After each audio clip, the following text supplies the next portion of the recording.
कबीर साहिब कहते हैं, मन ही देव मन ही असुर, मन ही भेद करवाए, मन ही मल मन ही निर्मल, मन ही मोक्ष दिलाए।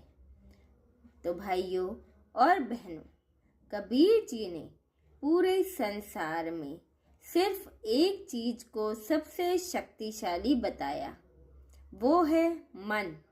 क्योंकि यही मन इंसान को उठाता भी है और गिराता भी है। मन क्यों है सबसे बड़ा खेल? कबीर जी कहते हैं, मन के मते न चालिए, मन मन ही मत दे। यानी यदि आपने मन की हर इच्छा को सिर पर बिठा लिया तो यह आपको वहीं ले जाएगा जहाँ सिर्फ भ्रम, दुख और उलझने हैं।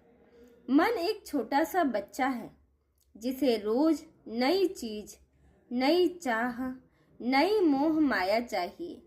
कभी खुश, कभी उदास, कभी क्रोध, कभी लोभ, और हम बिना सोचे उसकी डोर पकड़कर दौड़ते रहते हैं। कबीर जी कहते हैं, मन ही असली कैद खाना है। मन शांत हो गया तो जीवन भी शांत हो गया। आइए जानते हैं मन कैसे बनाता है भ्रम। सोचिए, सोशल मीडिया पर एक पोस्ट देखी और मन बेचैन हो गया।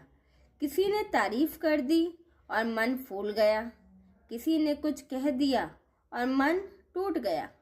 मन का काम है प्रतिक्रिया देना, लेकिन कबीर जी कहते हैं, मन पर राज करो, मन को तुम पर राज ना करने दो।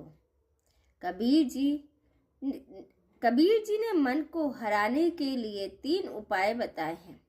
पहला उपाय है सजगता, यानी अवेयरनेस। हर विचार को पकड़ो, देखो, समझो और फिर जाने दो।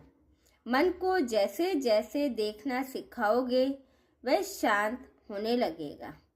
दूसरा तरीका है सुमिरन। कबीर जी कहते हैं, साधो सरल समाधि भली, मन को एक नाम, एक शब्द, एक धुन में लगा दो। सुमिरन मन की बेचैनी को घोल देता है।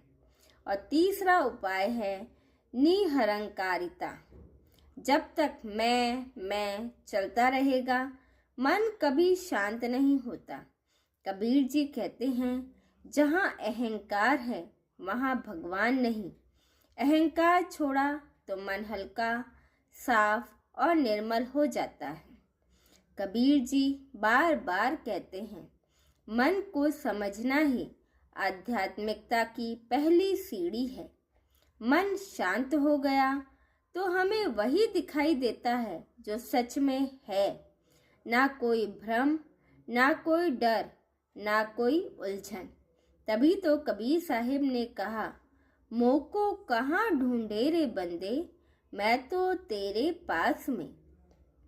जब मन का पर्दा हट जाता है तो सच्ची रोशनी, सच्चा ज्ञान अपने आप प्रकट हो जाता है।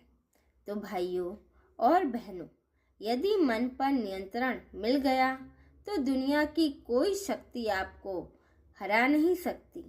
यही है कबीर जी का सबसे बड़ा ज्ञान। मन ही बंधन और मन ही मोक्ष।